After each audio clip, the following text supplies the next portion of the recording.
es un poquito de mí. Eh, Eso, creo que sería eso, básicamente. Ok.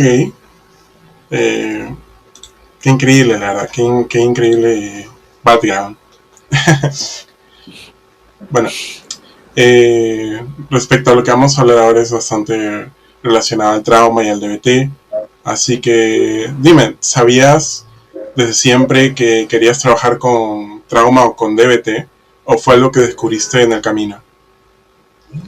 No, de hecho es algo que me sorprendió mucho llegar a ello. En la universidad comencé más pensando en que me iba a dedicar a trabajar con niños, porque antes de empezar la universidad, de hecho, Ujú. tenía experiencias vinculadas a voluntariados con niños, así que sentí que se me daba fácil, se me daba bien, y yo pensaba ser psicólogo educativo o algo así.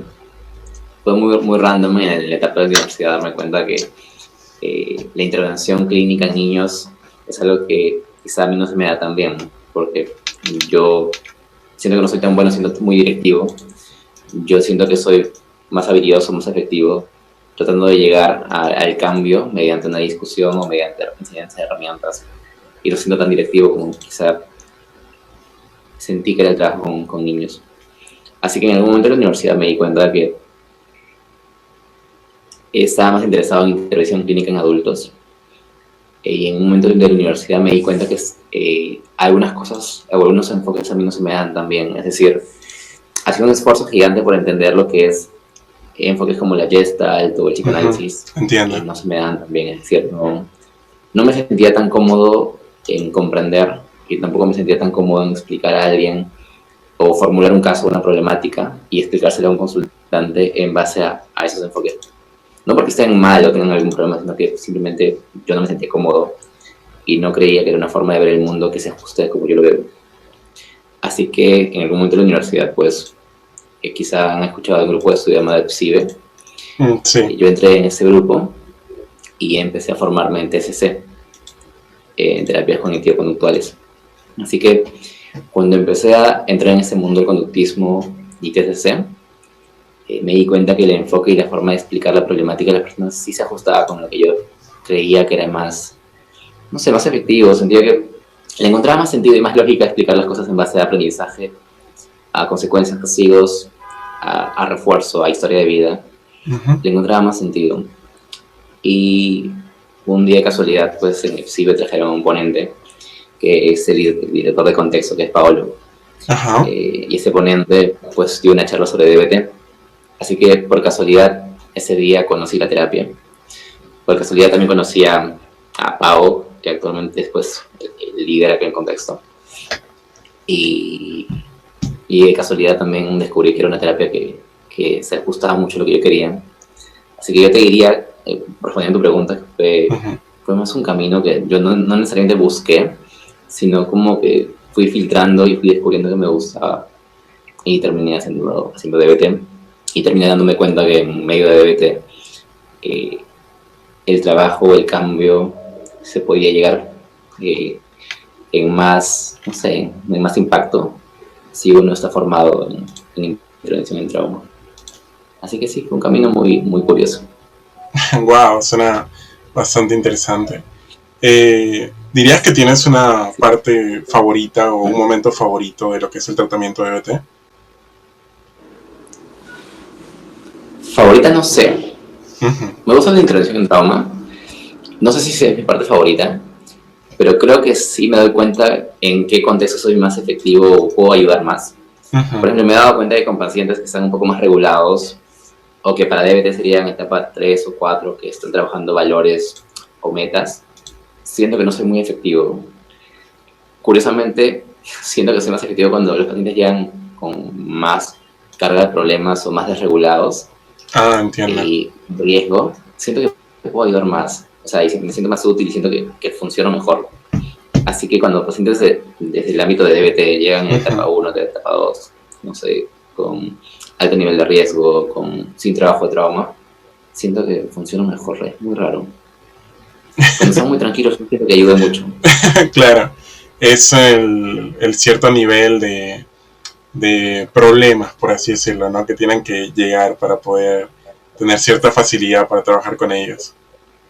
Sí, sí. Ujú. Ok, continuemos. Eh, bueno, entrando un poco más ahora en lo que es el MINSA como tal, ¿qué protocolos existen actualmente en el MINSA para la atención del trauma psicológico? Una respuesta muy sincera es que, bueno, no sé si puedo hablar por todo el MINSA, Ujú. sí puedo hablar por el formato de Serum y sí puedo hablar de en el lugar donde yo participo, que es una posta. No es que te brinden protocolos, eh, lo que te brindan es la posibilidad de pacientes y que uno en base a su experiencia ejerza lo que conoce. Así que protocolos como tal no te enseñan. De hecho, yo cuando llegan consultantes con trauma, lo que hago es usar los protocolos que yo manejo, que es el Ujú. protocolo de EP, de exposición prolongada de trauma.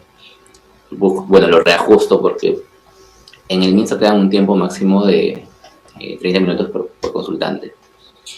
Y algunas veces incluso hasta menos por la cantidad de gente que ya saca cita en el estado. Así que, por ejemplo, para hacer intervención en trauma Ujú. por el libro, o sea, tal cual, teóricamente es una sesión de 1 hora y media, más o menos. Y 1 hora y media, llevarlo a media hora está medio complicado. Claro. Así que es reajustar muchos tiempos y ingeniártelas para que, mediante las tareas que dejes para la casa, Ujú. sigan haciendo exposición. Así que mi respuesta es como que no hay un protocolo como tal que te brinde el MINSA, al menos no donde yo estoy. Y lo que yo hago es reajustar el protocolo que yo manejo, que es el protocolo de exposición prolongada. Reajusto mucho los tiempos. Entiendo. Sí, sí. Ujú. Ok. Justamente, ¿qué obstáculos dirías que existen actualmente justamente dentro del MINSA para el reconocimiento adecuado del trauma? Mm, Mira, yo siento que, por un lado, no hay tanta supervisión. Yo creo que sería útil que haya supervisión en las intervenciones que hacemos.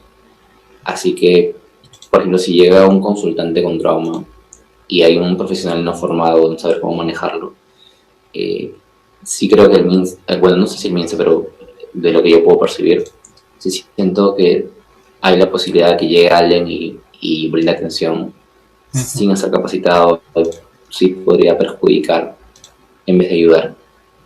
Así que creo que un obstáculo es la falta de supervisión. Eh, Otro obstáculo también creo que veo al menos en el Serum, Ujú. es que tú por consultante tienes que rellenar una gran cantidad de papeleos, es decir, del tiempo limitado que tienes, que es máximo media hora, eh, tienes que, yo por ejemplo lleno por cada paciente unas Ujú. 3 o 4 hojas. Una es una hoja que es historia clínica, otra hoja que es, disculpe, te perdí. No pasa nada, no pasa nada. A ver, ¿me puedes escuchar bien? Sí, te oigo, te oigo. Tu cámara se desactivó un segundo, pero... Ahí, ya ahí creo que sí estamos, ¿no? Sí, Vale. Entonces, eh, me perdí un poquito. Estábamos en... los obstáculos. Ok. Sí, sí. Estamos hablando un poquito de la supervisión. Ah, Ujú. ya, te estaba comentando un poco del tema del papeleo. Por cada consultante al menos tenemos que llenar su historia clínica, una hoja llamada FUA, que es un registro de la intervención que se ha hecho en la sesión. Ujú. Otra hoja llamada HIS, que es una suerte de documento en el que registras todas las atenciones que has tenido durante tu turno. Así que algo que suele pasar es que, a modo de alcance del tiempo, mientras las personas te hablan, a veces te ves una necesidad de estar escribiendo o llenando sus documentos. Así que siento que ese es un obstáculo gigante. O sea, creo que si hubiesen menos registros que llenar, uno podría estar más presente en la sesión y teniendo más tiempo de atención. Claro. Yo siento que muchas veces me la paso más demostrando que trabajo o demostrando que atiendo, que atendiendo. Es como que me la paso más llenando parte de la sesión hojas, que no le encuentro mucho sentido. O sea, demostrando que atiendo, que en vez de hacer terapia, ¿no? Creo que es un obstáculo gigante también la cantidad de hojas que te pide por Ujú. paciente en el sector salud. Wow. Sí, eso es un poquito triste. Ujú. ¿Dirías que hay alguna resistencia como tal para implementar la DBT en contextos públicos o institucionales. Además de lo que me habías comentado, claro, de el tiempo de sesión, por así decirlo, ¿no? ¿Con resistencia te refieres a que el sistema te ponga límites o a qué te refieres con resistencia? Claro, diría más que nada que el sistema te ponga límites, tal vez algún enfoque principal que manejen y no sea específicamente este. Claro. Bueno, en el entorno en el que yo veo, como te digo, no es que haya un enfoque que se maneje. Siento que hay mucha libertad de que cada profesional ejerza como está formado, o incluso creo que es información, porque no es necesario que tengas algún enfoque terapéutico para ejercer en el MINSA, no te lo piden. Yo creo que sería útil, claro. Claro. No es que te lo piden, o sea, con colegiatura tú ya puedes ejercer para el CERUM, así que eso ciertamente es riesgoso también. Pero limitaciones, yo al menos no he presentado una propuesta, así que no sé si hay alguna limitación por parte de la plataforma del Estado. Sí he visto que en su momento en el Noguchi se implementó un formato de grupo de habilidades para los consultantes que eran parte de la atención por parte del Estado. Así que yo imagino que si en el Noguchi pues se implementó eso, quizás no es que el Estado esté tan cerrado, ¿no? Creo que igual sí faltaría gente que esté involucrada en meterle punche a crear un nuevo formato de intervención de BT grupal, en crear, buscar horarios, buscar a los participantes y derivarlos ahí. Pero yo imagino que sí es viable, solo que faltaría un equipo. Yo recuerdo que en el Noguchi se dio porque había un psiquiatra, que es justo un psiquiatra también de cada contexto, que es Pepe, y también había un terapeuta que también atendía, y había un psiquiatra formado en DBT, de cada contexto en el Noguchi, y había un terapeuta también formado en DBT, también de cada contexto, atendiendo allá, y ellos iniciaron el grupo de habilidades en el Noguchi. Así que eso me da la esperanza de pensar de que quizás si en otros lugares nos juntamos más terapeutas formados en DBT se podría hacer cosas lindas, creo yo. Claro, es la meta, me imagino. Sí. Bueno, si tuvieras que priorizar como tal solo un componente de la DBT para implementar en el primer nivel de atención de MINSA, ¿cuál sería? Implementar, o sea, si lo pensamos en términos de reducir costos, reducir tiempos y también de maximizar aprendizaje de habilidades, yo diría que grupo de habilidades. Porque como de lo que yo percibo es que muchas personas llegan a consulta, no tienen recursos económicos para pagarse un grupo de habilidades, que el MINSA pues no lo tiene, sino para jugar en el sector privado. Ahí es una gran cantidad de gente que se quedaría fuera de grupos. Pero si implementásemos un grupo de entrenamiento que dura, no sé, 2 horas, y pudiésemos atender 8 personas, ya es un plus, porque normalmente en 2 horas uno trabajando tiene máximo 4 personas, pero si en 2 horas yo podría atender a 8 personas, pues ya estaríamos ganando tiempo, más personas beneficiadas. Así que yo creo que implementaría grupos. Creo que eso. Es una buena forma de llegar a más gente, igual seguir teniendo herramientas, y siento que tendríamos alcance también. Eso. Entiendo. El grupo de habilidad, de entrenamiento de habilidades como tal, o el mismo tratamiento de BT es costoso, ¿verdad? Sí, es regular. No, lastimosamente no estoy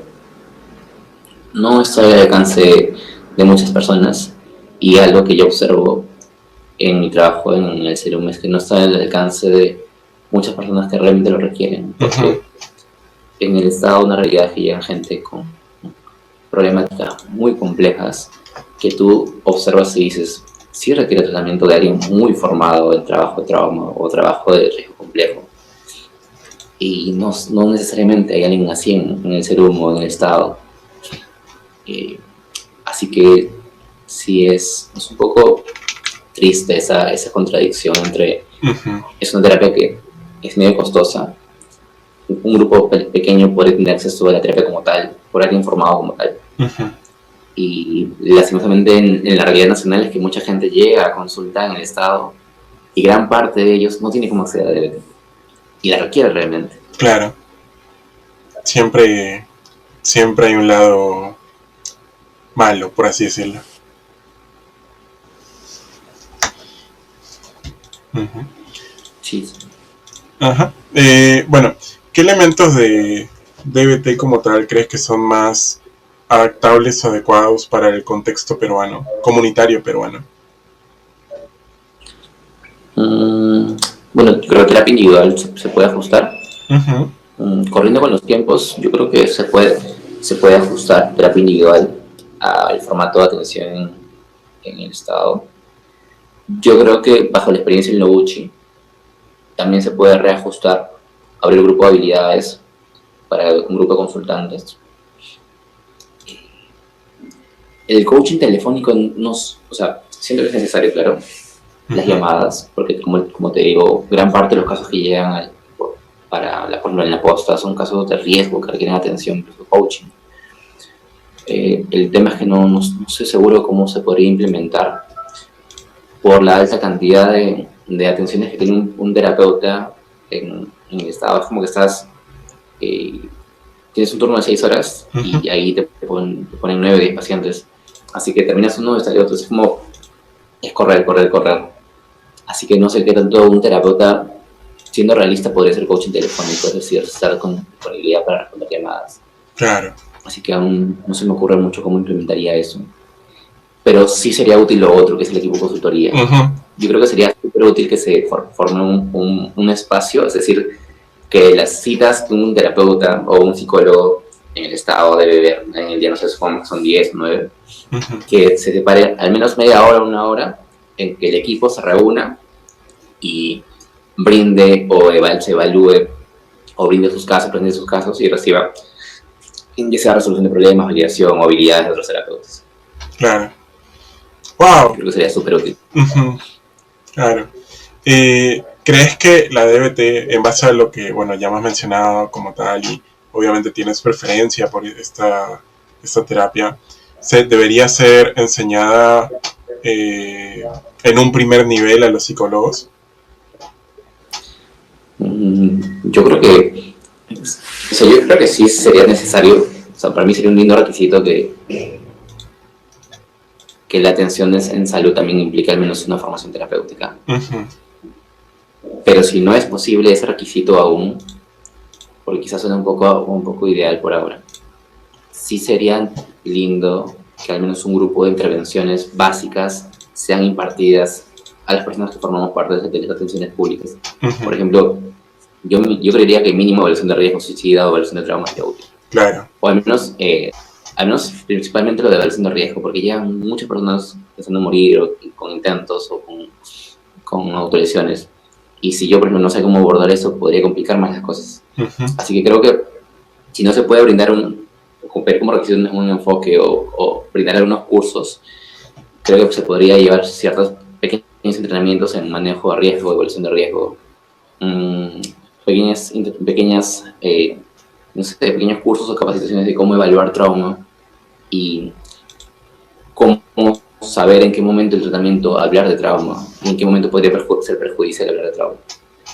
Yo creo que al menos esos dos puntitos creo que inicialmente serían útiles y cuidarían muchas vidas. Uh-huh. Porque si yo no sé cómo manejar una evaluación vinculada a riesgo, podrían o bien pasarlo por alto, o bien no preguntar cosas con claridad, o bien dar información que incite más al riesgo. Claro. En realidad concuerdo perfectamente que deberían ser como al menos los requisitos mínimos como tal. Tienes muchísima razón en eso. Sobre todo en el poder tratar con esos temas que mencionaste, ¿no? Uh-huh. Sí, sería lindo, ojalá que muy pronto. Uh-huh. Sería un buen sueño. La verdad que sí. Ok, ahora tenemos unas cuantas preguntas de nuestros psicontextinos como tal. Bueno, ¿qué le dirías a alguien que está pensando en formarse en trauma? Le diría que es una de las mejores decisiones que puede haber tomado en tratamiento, Ujú. Porque cuando uno, bueno, es mi experiencia y lo he escuchado también un par de terapeutas, uno se da cuenta que realmente hace terapia cuando trabaja exposición. Y el trabajo de trauma básicamente es trabajo en exposición. Es decir, si uno no tiene una idea de cómo hacer una correcta exposición, realmente se da cuenta que no está haciendo terapia. O sea, Ujú. si lo llevamos a DBT, etapa 1 es reducir riesgo, habilidades y todo ello, pero se enseña todo esto con el objetivo de llegar a resolver el problema de raíz, que es trabajar trauma, y es trabajo de exposición. Así que si un terapeuta no está haciendo exposición en terapia, no sé hasta qué punto está haciendo realmente terapia.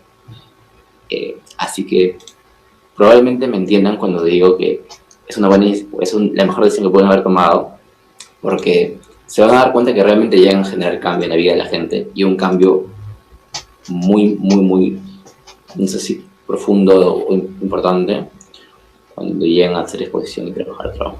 Creo que antes lo que estamos haciendo es como que hacer trabajo más superficial, más, no sé, más general, más ligero, Ujú. pero realmente cambiamos vidas cuando trabajamos exposición y trabajamos trabajo. Así que si lo están pensando, o ya se matricularon, o ya se escribieron, bien, muy buen trabajo. Claro, increíble realmente. Justamente hablando de la exposición, ¿cómo trabajas exposición prolongada sin llegar a la revictimización?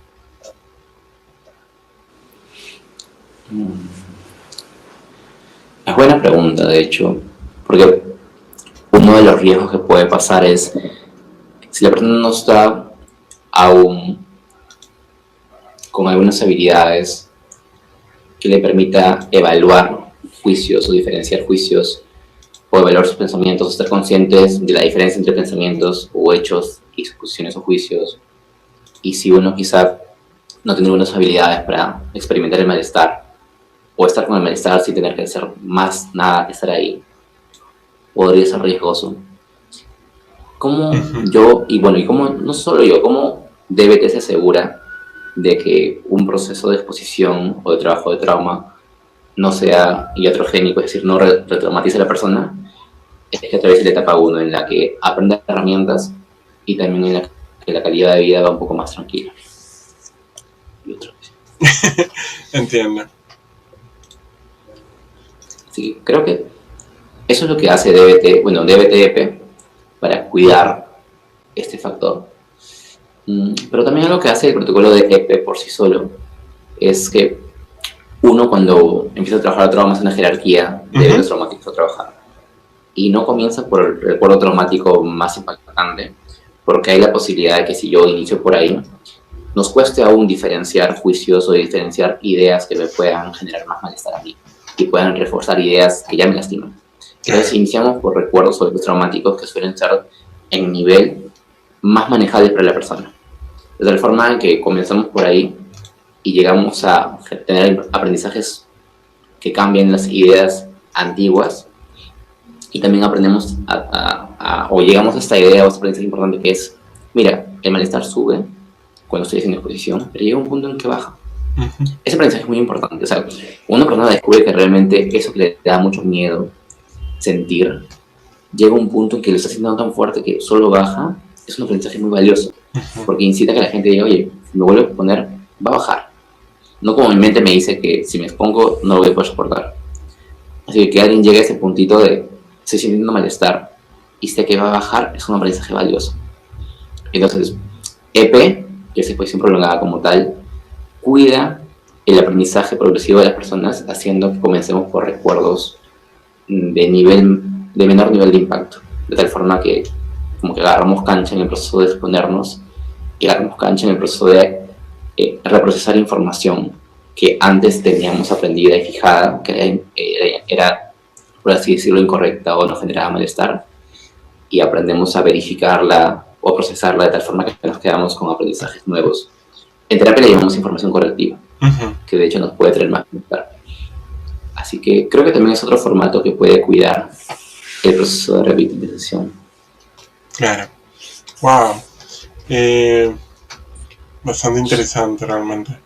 Y claro, es un tema muy, entre muchas comillas, complicado de tratar, ¿no? Eh, Sí, cierto. Ujú.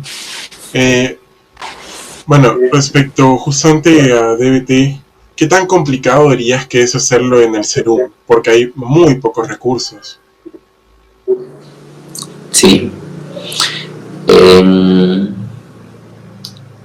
siento que sí tienes cierto nivel de complejidad, sobre todo en factores que escapan de nuestro control, como el acceso a recursos, Ujú, sobre todo el que las personas que llegan puedan acceder, por ejemplo, a pagarse un grupo. La buena noticia respecto a grupos al menos es que cada vez surgen más personas o más grupos o más centros que están brindando grupos a costos más sociales. Por ejemplo, tengo amigos del, del trabajo, amigos de la universidad, que ahorita están brindando grupos, juntándose a pautas y brindan grupos a costos cada vez más accesibles. Y también veo que ofrecen evaluación social para que si alguien, pese a que no tiene cómo pagar, necesita, los evalúan y les hacen una suerte de descuento o les dan incluso becas completas para participar en grupos. ujú. Así que por ahí es, no sé, es algo de que sentirnos orgullosos de que haya personas de nuestra carrera, de nuestra área o de nuestro enfoque que se está cada vez viendo la necesidad y brindando posibilidades como facilidad económica. Así que siento que ciertamente es complejo eh, por el tema de recursos económicos, el que algunos consultantes en el Serum pueden acceder a DBT como tal. Ujú. Pero la buena noticia es que cada vez veo más grupos que brindan, o más terapeutas que brindan grupos a costos más económicos. Así que por ahí se está ajustando. Lo que aún sí siento que puede ser complicado aplicar es lo del coaching. Al menos a mí sí siento que me costaría llevar coaching en el Serum. Y lo del equipo consultoría también sería Ujú. aún un poquito complicado. Pero grupos y terapia individual creo que se puede reajustarnos y tener contactos de personas que forman o que brinden grupos a personas sociales. Al menos yo estoy haciendo eso y es la forma en la que estoy tratando de ayudar a mis consultantes para que lleven más partes de la terapia como tal y tengan más herramientas. Sí, realmente. Sí, sí, he visto también esos grupos que te refieres. Cada vez hay más grupos de habilidades y afortunadamente, claro, cada vez hay más descuentos, cada vez un poco más accesibles como tal. Y Sí, sí. sí, la prioridad como siempre va a ser que las personas que necesitan ayuda puedan conseguir ayuda, ¿no? Sí, un aplauso para estas personitas que están dando grupos a costos cada vez más bajos, porque lo Bueno, están haciendo bien. uh-huh. eh, respecto a lo que es esto, los consultantes en el MINSA, ¿cómo recepciona el MINSA los consultantes para el grupo de entrenamiento de habilidades? O sea, pasa que no hay un grupo de entrenamiento por parte del MINSA. Como te digo, yo lo que pude ver es en su momento un formato de grupo, pero una prueba, había un piloto en el Noguchi Uh-huh. con esos terapeutas que te había comentado y el psiquiatra. Eh, pero el MINSA como tal no ha visto que en otros formatos tiene esa posibilidad, Uh-huh. así que creo que no tendré una respuesta para esa pregunta, porque creo que no hay un formato Claro, de grupos en el MINSA, entiendo. al menos no que yo. Uh-huh. Eh, Hablando un poco más respecto al trauma como tal, ¿cómo sueles abordar el trauma en lugares o personas que no hablan sobre salud mental?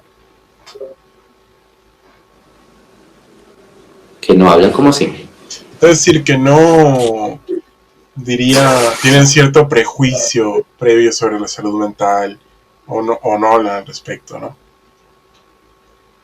Ah, ok. Bueno, sí llega una buena parte de personas que, sobre todo familiares de los consultantes, Uh-huh. con ideas vinculadas a yo no creo en la psicología, no en la terapia, no Claro, creo que eso sirva. uno tiene que En ser mis tiempos fuerte. estábamos bien, exacto, como que en mis tiempos estábamos bien sin eso, así que sí llega un grupo de ellos, pero al menos las personas que están atendiendo sí tienen más apertura, o sea, al menos de los consultantes como tal, la mayoría de ellos, por no decir todos, sí están con esa apertura, oye, vengo porque realmente necesito ayuda, o sea, no es como que esté dudando de tu ayuda, sino que la quiero y la necesito. Y encima tienen esta dificultad que a veces no encuentran cita, es decir, en terapia individual lo que hacemos es te veo la próxima semana. Genial. Uh-huh. En el MINSA una realidad que afrontan las personas es que van a ver a su terapeuta y hay el riesgo de que la próxima semana no encuentre cita o entre cada 2 semanas no. Claro. Así que yo me imagino que es chocante, al menos creo que a mí me chocaría mucho no tener ese acceso a alguien que me está ayudando. Ujú. Así que siento que es una realidad un poco compleja. Creo que incluso a veces Pero, bueno, cuando... perdón, continúa. No, dale. Y yo luego continúo. O sea, creo que incluso a veces, al menos la única vez que yo me atendí en salud mental en MINSA, me atendieron 3 psicólogos distintos. Las 3 veces que fui y no, el rapport inexistente. Así que fue muy complicado. Sí, claro, ¿cómo abrirte a iniciar un proceso si es que cada vez ves una cara distinta que te explica las cosas quizás de formas distintas también? Porque imagino que esos 3 psicólogos probablemente tengan enfoques distintos. Sí. Realmente uno incluso me habló de política y fujimorismo, fue muy raro. Buena terapia. Muy buena terapia. Ok. Justamente hablando un poco más de lo que es la experiencia profesional.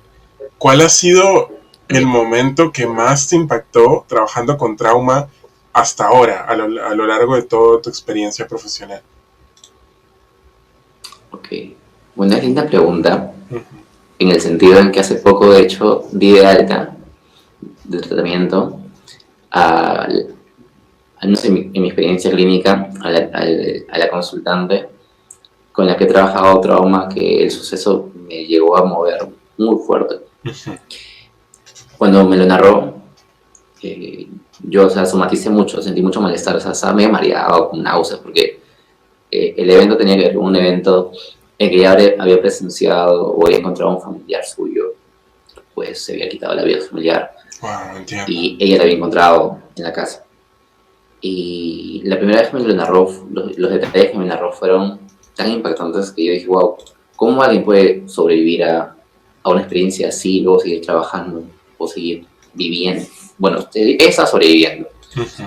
pero seguir sobreviviendo, o sea, sobrevivir creo que para lo que ella vivió ya es mucho, yo diría que es bastante.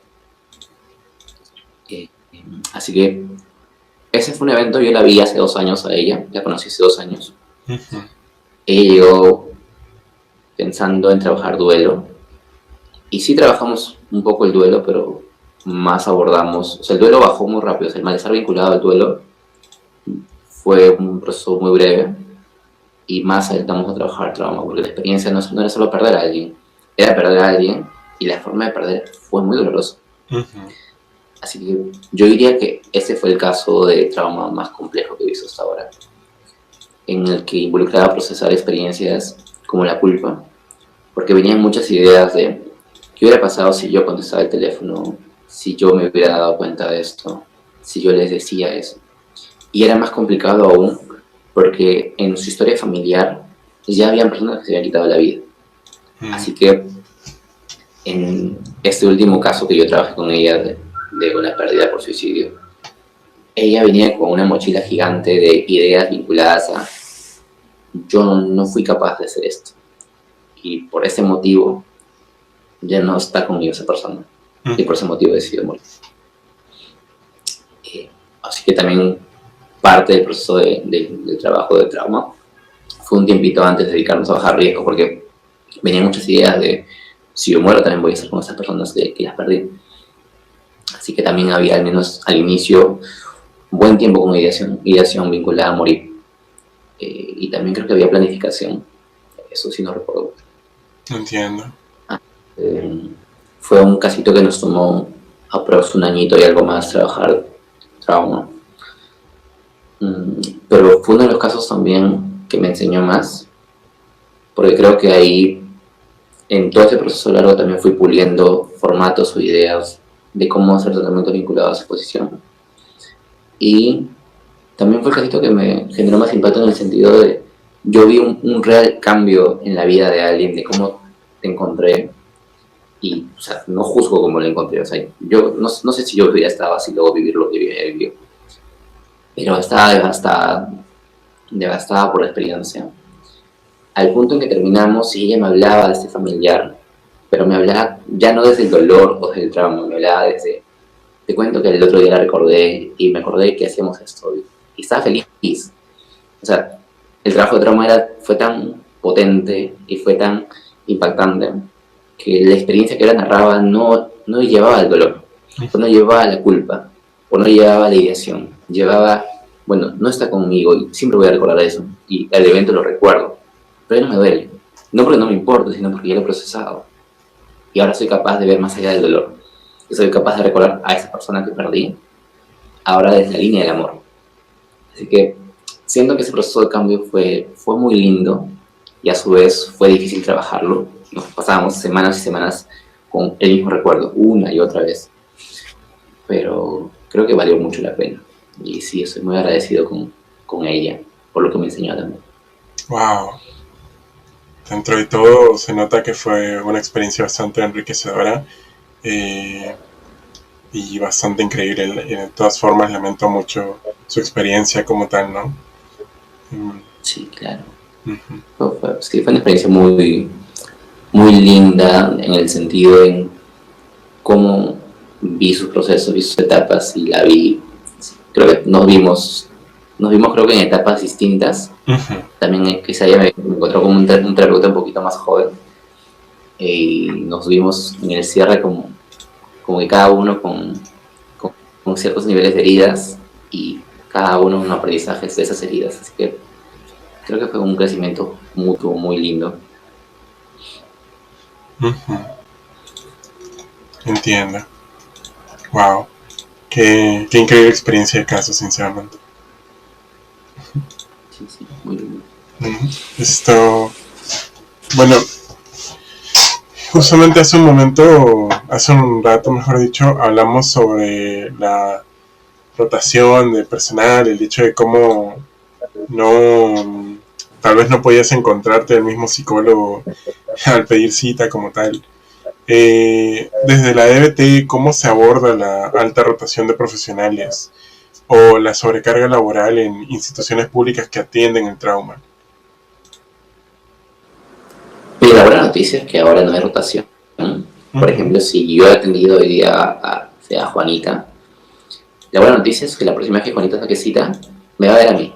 O sea, en el centro donde yo soy hay 3 psicólogos. Pero cuando Juanita saque cita, no le van a dar la cita para otro psicólogo, lo van a dar para mí. Así que eso ya es una forma de cuidar un proceso de terapia y cuidar a alguien también, a otra persona. Lo que sí creo que es una realidad que aún sigue pasando es que Juanita viene la próxima semana y hay la posibilidad de que no encuentre cupo. Es decir, no hay un límite. No sé si es real esta idea, o bueno, no sé si es una idea que podría traer frutos, pero yo creo que sería una idea interesante si poner una suerte de número o un límite de procesos terapéuticos que podría llevar un terapeuta. En el sentido siguiente, si un terapeuta, no sé, a la semana puede llevar 10 procesos terapéuticos activos, y dentro de esos 10 está Juanita, la próxima semana Juanita tiene una cita fija, ya no está cubierta por alguien más. Claro. Pero como no existe algo así en el sector público, sino es como que el terapeuta, bien, si hay un hueco disponible, yo le meto un paciente que pueda. Claro. Hay el riesgo de que la próxima semana las personas luchen por alcanzar su cupo. Así que esa es la deficiencia. Pero yo creería que si hubiese un tope, por ejemplo, no sé si te ha pasado, eso también le pasa a otros terapeutas, yo antes de entrar al sector salud sí tenía un límite, es decir, yo sabía que en la semana yo soy efectivo con esta cantidad máxima de personas que atiendo. Si le agrego uno más, ya empiezo a hablar tonterías a veces sesión. Entonces, yo sabía que ese era mi tope, así que si llegaba alguien más y le decía, sabes que no puedo, pero en caso se libera un cupo te aviso. Y no por temas de tiempo, sino por temas de que sé que mi tope era este. Claro. Así que cada semana mis pacientes sabían que iban a encontrar un espacio conmigo, porque yo ya tenía fijado ese tope. Creo que si en el MINSA hubiese algo así, o algo aproximado a ello, podría cuidarse el que las personas puedan hacer una cita cada semana. Entiendo. Si alguien se está escuchando, capta el tip. La indirecta. Róbate, sí, róbate la idea. Ujú. Bueno, hace un momento me mencionaste todo lo que fue tu experiencia más remarcante, ¿no? A lo largo de tu experiencia profesional como tal. Y incluso me mencionaste que somatizaste bastante este caso al principio. Eh, ¿Cómo dirías que cuidas en realidad tu propia salud mental mientras trabajas con tanto sufrimiento? O sea, algo que es real y que probablemente también otros profesionales de salud lo confirman, Uh-huh. es que los terapeutas ciertamente al estar expuestos a casos complejos, yo creo que hay un cierto nivel de habituación que de cierta forma cuida también. Es decir, yo recuerdo la primera vez que vi un consultante en riesgo y con planificación y con ideación, yo recuerdo que no pude dormir, porque de hecho mi primer paciente me dijo, oye, tal día, el primer paciente de todos, o sea, fue mi primera Wow. experiencia como terapeuta, y me dijo, ¿sabes qué? Tal día, la próxima semana me voy a matar. Yo esos días no pude dormir. De hecho, me acuerdo de esos días, yo paraba en llamadas con mi supervisor, que felizmente tenía una, y le decía, oye, creo que me confundí de carrera, creo que no es lo mío, estoy pensando seriamente en buscar otro enfoque, otro tipo de terapia, porque la pasaba terrible, o sea, estaba muy mal, sentía que no le podía ayudar ni nada. Pero luego un tiempo, viendo casos similares, como que me decían, ¿sabes qué? Estoy pensando en morir, o estoy pensando en hacer esto, esto, esto. No es que no me importen, pero ciertamente uno se habitúa y eso ayuda a que uno sea más efectivo. Un terapeuta que está muy quemado, muy preocupado, no es muy efectivo. De hecho, en DBT usamos ese truco para generar compromiso. Yo le digo a mis consultantes algo como, mira, para que tú y yo hagamos DBT, necesito que te comprometas conmigo en este periodo, no atentar contra tu vida. Porque si no te comprometes conmigo en esto, yo voy a estar muy preocupado por ti. Uh-huh. Voy a estar muy preocupado por ti. Y yo como terapeuta preocupado no sirvo. O sea, en vez de ayudarte, voy a estar diciendo cualquier cosa. Así que si quieres un terapeuta que pueda ser más efectivo, necesito que me cuides. Y para cuidarme tienes que comprometerte conmigo a no atender contra tu vida. Uh-huh. Así que eso es un poquito lo que, lo que yo quiero plantear en esa línea. Creo que me fui del punto anterior. Sí, iba a preguntarte sí, respecto a tu propia salud mental como tal, pero tiene mucho que ver en realidad. Hay una muestra clara que debo cuidar más mi salud mental. Nada, te está hablando un poquito de cómo la habituación cuida. Es decir, algo que es real es que yo tengo trauma y de cierta forma el proceso de atender trauma y de habituarme a ello ciertamente cuida. Pero sí es real que también hago otras cosas para cuidar mi salud mental, como hacer deportes. Yo practico a la semana, por ejemplo, al menos una vez al día hago algún deporte que me guste o paso tiempo con gente que quiero. Así que sí siento que es un formato en que yo regulo mucho cosas que veo. Y también cuento. O sea, yo por ejemplo llego a casa y le cuento a mi mamá, a gente que quiero, les cuento lo que he visto en el día. Y les digo, oye, ¿sabes qué? Hoy ya vi esto, vi esto, vi esto. O sea, no doy detalles, obviamente, por cuidar la privacidad. Claro. Pero sí cuento un poco mi trabajo como terapeuta, así que pasar tiempo contando ello, los días en que hago deporte, los días en que paso tiempo con gente que quiero, ciertamente también me regula muchísimo. Así que si hay terapeutas que ahorita, por ejemplo, solo se dedican a la terapia y que no están haciendo alguna actividad fuera como deportes o pasar tiempo con gente que quieren, yo les diría que sí una forma de ser efectivos como terapeutas, que también tengan tiempo aparte de movimiento, de actividad física y también tiempo aparte de soporte con gente que quieren. Lo bueno es que DBT, por ejemplo, lo lindo de DBT es que tiene un formato así, el equipo consultor es un formato que parece. Wow. Sí, es ese tiempo en conjunto con tu comunidad de terapeutas que te dicen, oye, uno dice, ¿sabes qué? Creo que lo estoy cagando mucho con este paciente. Y el equipo te dice, oye, yo también en algún momento sentí que lo he cagado de la misma forma. Y el otro te dice, sí, yo también lo he hecho. Y como que te sientes como que comprendido, validado. Y el equipo de consultoría es un espacio pero precioso para eso. Claro. Así que así cuido, creo yo, un poco mi salud mental. Entiendo. tienes un grupo de apoyo, por así decirlo, ¿no? Claro, tus amigos, tu familia, como tal. Siempre, siempre recomendado. Volviendo a lo anterior que me dijiste antes de volver al punto, se me hizo muy interesante lo que mencionaste de que tenías que como hacer prometer al paciente como tal esto. Me hizo recordar, yo tengo un amigo doctor y él me menciona a veces, o hemos comparado mucho cómo es el proceso, ¿no? El diagnóstico diferencial. Y es muy diferente desde la primera vez que sentiste todo esto, que no pudiste dormir, hasta ahora lo último que me has comentado, porque él a mí me ha comentado que cuando viene un paciente, porque es cirujano, pero también trabaja en emergencia, no puede verlo como persona, tiene que verlo como un problema a resolver. Y esto lo ayuda principalmente a, por así decirlo, ver lo que tiene que hacer y no perder el norte. Vale. Yo siento que quizás es algo que le puede servir a él para ser más efectivo. A mí, de forma particular, creo que sí me costaría.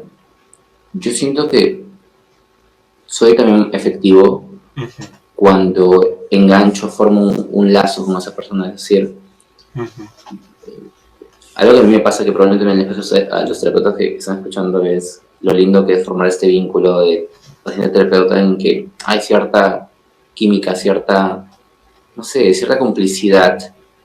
Así que sí trabajamos obviamente problemáticas y problemáticas complejas, pero a mí me costaría no enfocarme también en la persona que es.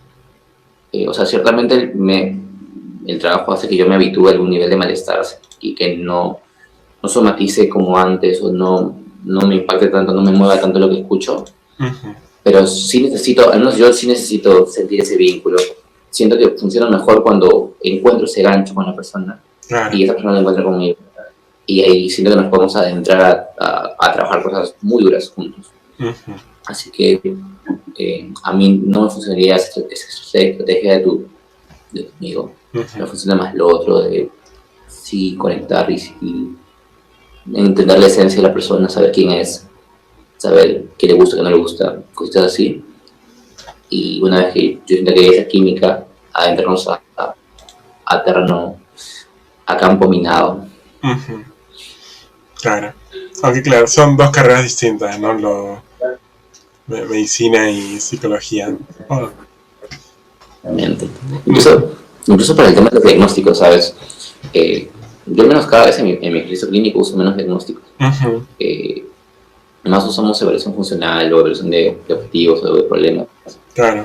Más usamos formulación de una problemática, formulación de un caso. Porque los diagnósticos, al menos yo creo que en salud física o en medicina o en otras áreas, creo que sí es más práctico y más útil. Pero en salud mental un diagnóstico de hecho puede confundir mucho. O sea, claro, si alguien llega a consulta con me dice tengo depresión, a mí se me pueden ocurrir miles de ideas de qué es depresión. Y puede que ninguna sea lo que él quiere decirme.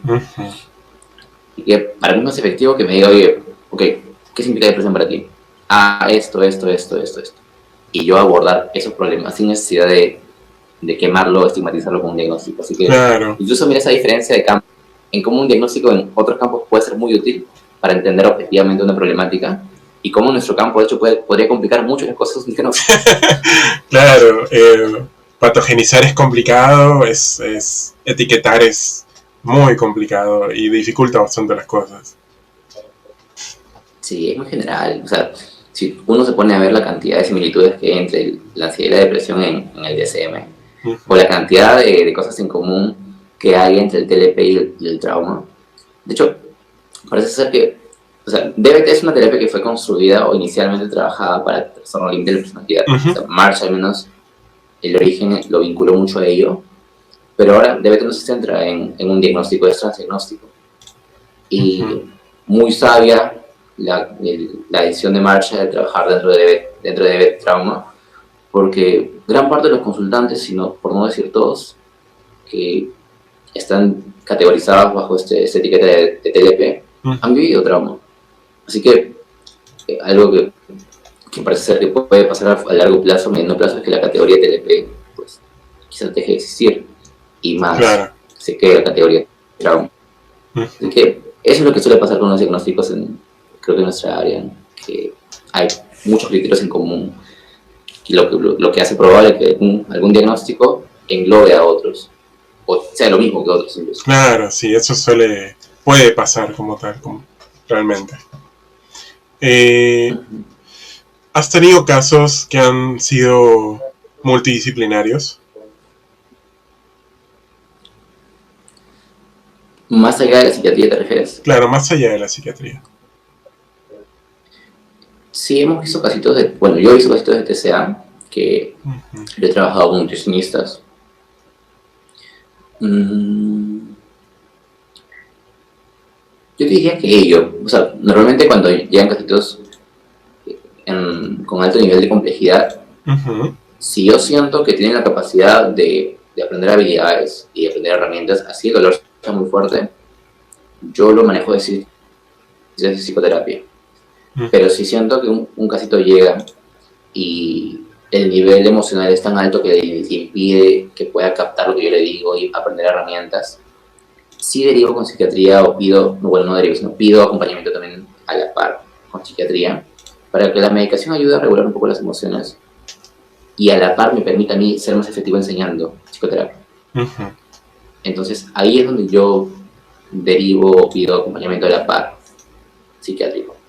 Y también hay unos cajitos que la evidencia te dice, ¿no? Por ejemplo, la investigación lo que dice es que para personas diagnosticadas con bipolaridad, y hay un diagnóstico más que se me está escapando, aparte de la bipolaridad, que ya, si me acuerdo que lo mencioné, sin medicación el tratamiento no funciona. Así que la investigación dice que seas muy bueno como psicoterapeuta, no hay evidencia que en ese diagnóstico la terapia funcione sin medicación a la par.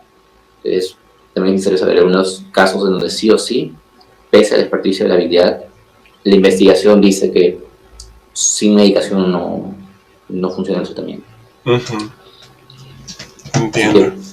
El trabajo multidisciplinario más común es con psiquiatría, y en casos de TCAs y también con nutrición. Creo que eso ya. Ok, entiendo. Hace un rato, mencionaste justamente nuevamente lo de hacer prometer al paciente de que no iba a atentar contra él mismo. ¿Has tenido que poner otro tipo de límites en lo largo de tu tratamiento? ¿Cómo los manejas? Otro tipo de límites. Sí, hay compromisos que al inicio uno pide. Si nos enfocamos en DBT, hay compromisos vinculados, por ejemplo, la participación en grupos. Cosas como, sabes que si tú no estás en grupo, la evidencia dice que eso no va a funcionar. Así que no sé qué tan dispuesto esté yo, o qué tan dispuesto estés tú a que yo te dé una terapia como que se sienta como que te estoy estafando, porque no va a funcionar. Claro. Así que es como que enganchar en más formas en que se ajuste a un tratamiento basado en evidencia. Pero sí, pues, yo creo que los límites que más me gustaría compartir tienen que ver con el tema del coaching, con las llamadas. Por ejemplo, hace poco tenía una persona que había pasado por más de un terapeuta que me exigía que yo esté muy pendiente del teléfono, es decir, ella había terminado vínculos terapéuticos previos porque los terapeutas estaban muy pendientes del teléfono cada vez que ella lo requería. Y yo creo que es una formulación que yo observé. Vi que había una transacción interesante ahí en que ella exigía o solicitaba respuestas breves y cortas. Wow. Y los terapeutas lo daban porque cuando ella no recibía ello, tenía actitudes muy de enojo para los terapeutas y podía ser hiriente. Entiendo. Así que ella ya llegó a mí con un aprendizaje muy marcado de que los terapeutas habían reforzado el que si ella necesita algo, están ahí. Y los terapeutas también no habían marcado límites en que si ella les habla desde el enojo y hiere, es algo que pues, no había límites, no había un cierto nivel de oye, sabes que me has lastimado. Así que con ella tuve que marcar muchos límites en el sentido de, mira, si yo respondo en vez de ayudarte, te estaría complicando porque estoy reforzando que no toleres cosas. Ujú. Así que hubo límites respecto al coaching telefónico. Eh, Wow. y hubo también límites respecto al tema de cómo ella lo podía pedir o las cosas que ella podía hacer en enojo, porque sí podía ser muy hiriente. Ujú. Y pues hay un terapeuta lastimado, no sé qué tanto puede ayudar, ¿no? Así que Claro, yo de sincero le dije, ¿sabes qué? Yo no sé qué tan bueno es ayudante si siento que me está atacando. Así que también hubo límites en esa línea. entiendo. Wow, muy interesante realmente ese tipo de interacciones y ese tipo de límites que has tenido que poner. Fueron complejos en ese momento. Es una charla bien incómoda, pero vale mucho la pena Ujú. a largo plazo, como que sí te cuide. Claro. Wow. Esto, bueno, vamos a ir terminando. Te agradezco mucho, Marlon, por Sí. haber estado aquí en C-Context. Créeme que fue una entrevista, fueron unas respuestas muy enriquecedoras y fue muy interesante. Cerramos con una última pregunta en realidad, que justamente es, ¿qué consejo le darías a futuros serumistas que quieran hacer un trabajo con sentido? Les diría que sí se forman, terapéuticamente hablando. Algo que van a encontrarse en su práctica es que no hay muchos psicólogos formados. Es un poco lamentable, pero es real. Ujú. Así que ustedes se formen, van a darse cuenta el gran impacto que van a tener en la comunidad en la que apoyan, porque mucha de esa gente requiere ayuda Ujú. muy especializada y lastimosamente no siempre la encuentra. Así que si ustedes como serumistas van con una formación y con entrenamientos en trauma, riesgo y algún enfoque terapéutico basado en evidencia, no saben lo mucho que van a sumar a la gente que atienden. De hecho, la gente se va muy agradecida porque te lo suelen decir, ¿no? Te dicen cosas como, yo a esta costa vengo ya varios años porque me queda una cuadra de mi casa, pero no venía a psicología porque la primera vez que vine yo le conté esto al tal psicóloga que ya tenía ahí 10 años. Claro. Y lo que me dijo me lastimó, así que no quise volver a venir. Entiendo. Entonces, te van muy agradecidos en la línea de que lo que escuchan de alguien formado y con un enfoque ya entrenado no son comentarios de un vecino, de un amigo, son respuestas más formuladas, son herramientas con evidencia que funcionan. Así que yo les diría que si al ser o a su trabajo en el estado formados y verán el impacto que pueden tener para él. Así que eso sería lo que yo respondería. Ok. Muchísimas gracias, Marlon. Ha sido un verdadero placer. Y esperamos que podamos tenerte nuevamente en algún momento. No, a ti más bien gracias por las preguntas, gracias por acompañarme también. Ujú. Gracias también por la invitación de C-Context. Creo que es la segunda vez que estamos juntos. Hicimos hace un tiempo un taller para justamente trabajo de trauma. Ujú. Así que es lindo acompañarlos, es lindo que me puedan dar ese espacio también para compartir mi experiencia. Espero que les sirva mucho y sería lindo verlos otra vez, quizá presencial también, ¿no? Ujú. Ujú. Sería bastante increíble. Bueno, vamos cerrando la entrevista. Muchísimas gracias por atender. Ha sido un verdadero placer. Nos vemos, cuídense mucho. Hasta luego.